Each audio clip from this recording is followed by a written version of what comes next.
সৃজনকে বাঁচাতে ঈশার কুকীর্তি সবার সামনেই ফাঁস করে দিল পর্ণা। সম্পূর্ণ জানতে ভিডিওটিতে একটি লাইক করে প্রথম থেকেই দেখতে থাকো। গল্পের শুরুতেই দেখা যায় ঈশা পরের দিনের সবার জন্য একদম রেডি হয়ে গেছে আর সেখানে চলেও যায়। তার মধ্যেই ঈশা মনে মনে ভাবে পর্ণাকে এমনভাবে জব্দ করেছি যে ও আর এখন কিচ্ছু করতে পারবে না চাইলেও। তার মধ্যেই চলে এসেছে পর্ণা, রুচিরা আর চয়ন। তিনজন মিলে আসতেই ঈশা ভয় পেয়ে যায় আর বলে, তোমরা এখানে কি করছো? কেন এসেছো তোমরা এখানে? বেরিয়ে যাও বলছি।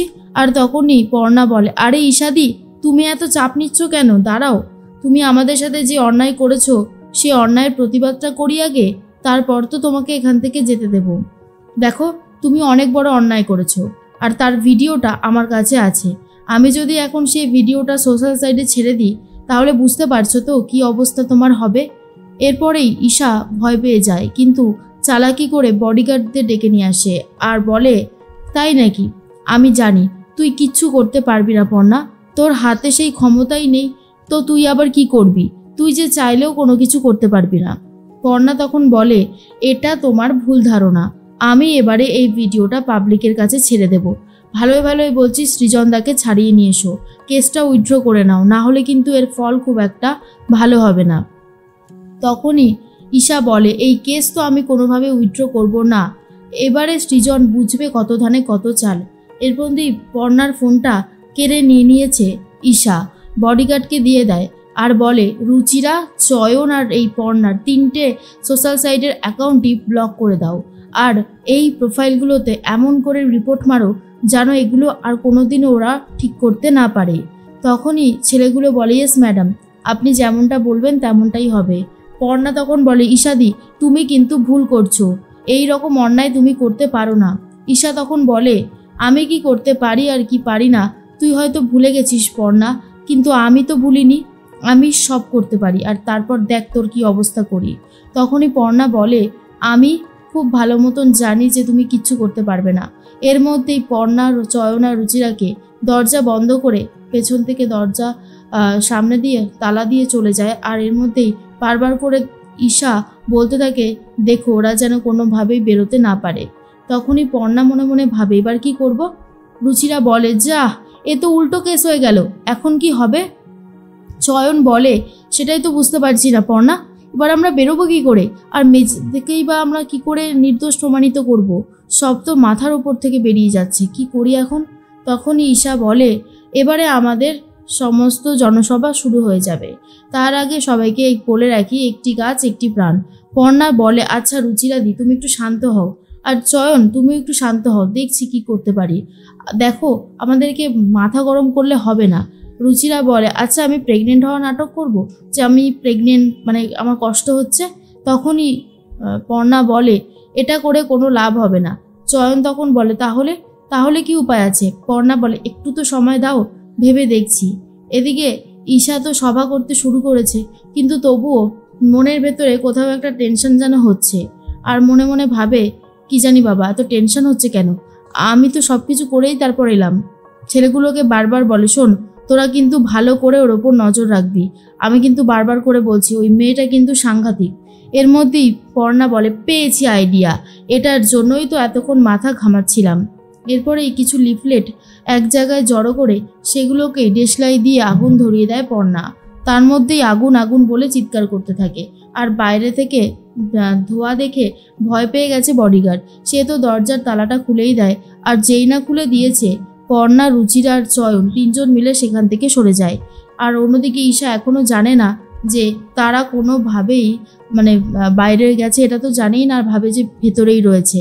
তার মধ্যেই পর্ণা তখন বলে, বাকি কাজটা এবারে করতে হবে, ফোনগুলো দিয়ে তো আর কিছু করা যাবে না, ভাবছি কি করতে পারি। এখানে নিউজ চ্যানেলের অনেকেই হাজির ছিল, তারা ঈশার পার্সোনাল ইন্টারভিউ নিচ্ছিল, তাদেরকে দিয়েই কিছু একটা করবে বলে ঠিক করে পর্ণা। তার মধ্যেই ঠিক করে ফেলেছে সবাই মিলে একটু ভয় দেখাবে, তাই নিজেদের মুখগুলোকে ঢেকে নিয়ে চলে গেছে একটা নিউজ রিপোর্টারের কাছে আর বলে, দেখুন, আমরা আপনাদের কোনো ক্ষতি করতে আসিনি, শুধু একটা কাজ করতে এসেছি। চয়ন তো রীতিমতো বন্দুক দিয়ে ভয় দেখাতে থাকে। আর তখনই রিপোর্টাররা বলে, কেন এরকম করছেন? আমরা কি করেছি? প্লিজ আমাদের ছেড়ে দিন। তখনই চনু বলে, আরে ছেড়েই তো দেবো, আপনাদের ধরে রেখে আমরা কী বা করবো। দেখুন আমাদেরকে একটা কাজ দিয়েছে আমাদের এই যে পর্ণা, সেটা করে দিতে হবে আপনাদেরকে। দেখুন এই যে ভিডিওটা রয়েছে না, এটা ওই বড় স্ক্রিনে দেখাতে হবে। শোনার পরেই রিপোর্টাররা বলে, অসম্ভব, কেন, এটা আমরা করতে পারবো না। আর তখনই চনু বলে, পারবেন না তো? পারবেন না, ওকে, তাহলে আর আপনারা বেঁচেও থাকতে পারবেন না, আপনাদেরকে আমি শেষ করে দেব। এর মধ্যেই পর্ণা ফোন করেছে ঈশাকে। ঈশা তখন বলে, পর্ণা তুই ফোন করেছিস কেন, কি চাই তোর? পর্ণা তখন বলে, ঈশাদি তুমি যদি ইমিডিয়েটলি সৃজনকে ছাড়াতে না যাও তাহলে কিন্তু আমি তোমার ভিডিওটা সবার সামনে ফাঁস করে দেব। তখনই ঈশা বলে, আমাকে ভয় দেখিয়ে কি ভেবেছিস পার পেয়ে যাবি? তুই যে এইসব কিছু করতে পারবি না সেটা আমি খুব ভালো মতন জানি, তাই বলছি এসব করিস না, বেকার চেষ্টা করবি। পর্ণা বলে, আমি কি করতে পারি এবার তুমি দেখবে, তোমাকে ওয়ার্নিং দিলাম তুমি শুনলে না তো, তাহলে বোঝো এবার কেমন লাগে। তখনই ঈশা বলে, কি বুঝবো আমি এখন, এই তুই কি করতে চাইছিস বলতো? এর মধ্যেই চনু বলে, নিন দাদা এবারে বিগ স্ক্রিনে এটা চালিয়ে দিন, না হলে কি করে হবে।